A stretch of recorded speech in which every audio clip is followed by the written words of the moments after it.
This is the News Up to Date with Ron Fortner for Friday, December 30th, on news service of Channel 6.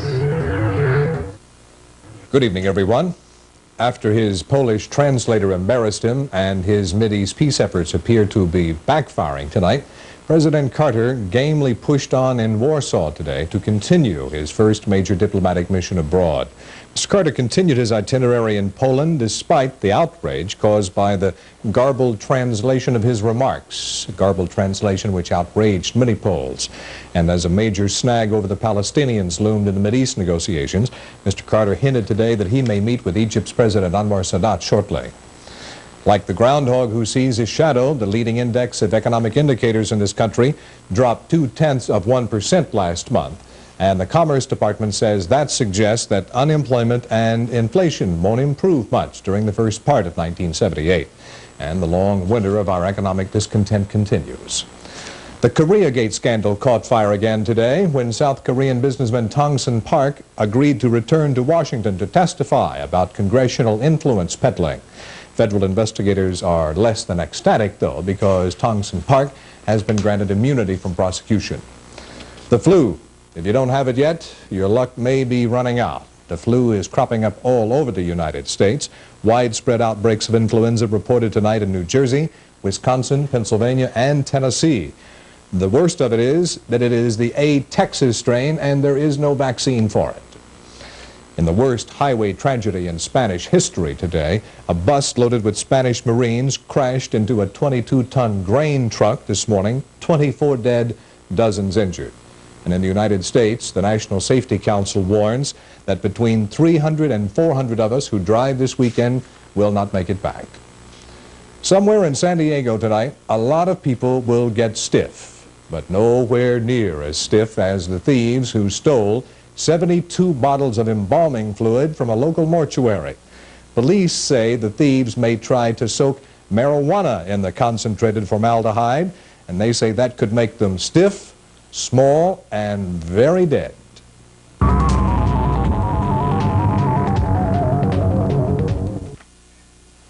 Would you like to double your money while enjoying greater savings convenience? Well, you can at San Diego Federal.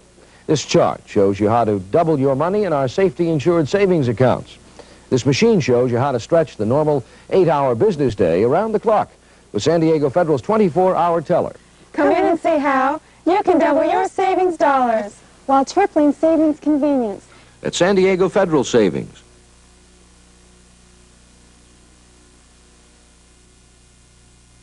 Channel 6 is where your all-night movies are. Let Channel 6 keep you entertained with great movies all night long, every Friday and Saturday from 1 a.m. until 7 a.m. Don't be afraid of the dark. Let Channel 6 keep you company with Hollywood's finest movies and biggest stars every Friday and Saturday night. Your weekend all-night movies are right here on Channel 6, where your movie favorites are. A despondent San Carlos plumber kept the San Diego police SWAT team at bay for 3 hours early this morning, firing several shots from a high-powered rifle. Jack Weston reportedly held his wife and 2 daughters inside their Morey Drive home until he finally gave up without a struggle at about 6:30 this morning. Police say Weston, who was depressed because of business problems, had 15 high-powered rifles inside his home. Police have arrested 18-year-old Edward Cecil McIntyre for the Christmas Day murder of Teresa Weinman, whose body was discovered on a Spring Valley schoolyard. McIntyre, who reportedly suffers epileptic-like seizures, reportedly lived 2 blocks from Mrs. Weinman's home and apparently knew the victim for several years. Mrs. Weinman had been sexually assaulted and beaten to death. Sheriff's deputies tonight believe they are looking for the same 2 men whose murder of a Vista man last night is probably related to a series of rapes and robberies in the last month. 68-year-old George Matino was shot to death through his front door by gunmen who attacked at about 11 o'clock last night. Half an hour later, police say they believe the same men were involved in a robbery and rape nearby. The average San Diegan's monthly electricity bill may be going up an average $1.33 a month beginning March 1st. San Diego Gas and Electric is asking the Public Utilities Commission for a $15,700,000 rate increase, which they say they need to make up for higher fuel costs. Yes, That was sunshine you saw today. And after that early morning fog burns off tomorrow, you may see more sunshine still tomorrow, but not all that much. Our skies will begin to cloud up again by late Saturday, and then, you guessed it, more rain. We, rain or shine, won't be with you tomorrow night to wish you Prospero Año Nuevo, or Happy New Year, and maybe it's just as well, because Auld Lang Syne this year will probably be just a bit more poignant than we can deal with.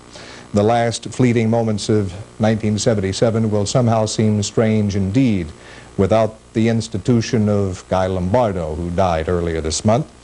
Or the Royal Canadians will still be playing his familiar style at the Waldorf Astoria in New York. But for many of us, any music on New Year's Eve will somehow be a little empty when we consider what we have lost this year. So many luminaries died during 1977.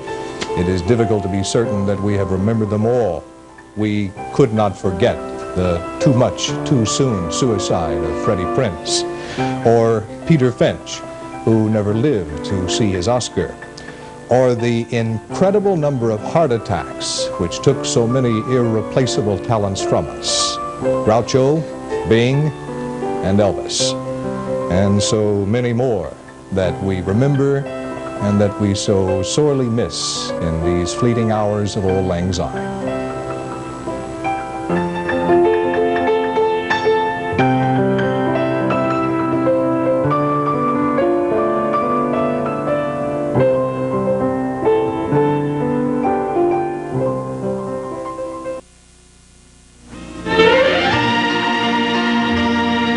From all of us at Channel 6 to you and yours, best holiday wishes for happiness and prosperity.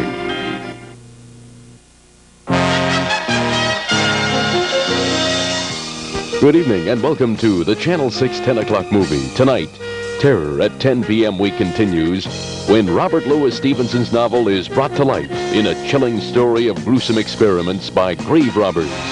We hope you enjoy Bela Lugosi and Boris Karloff starring in The Body Snatcher.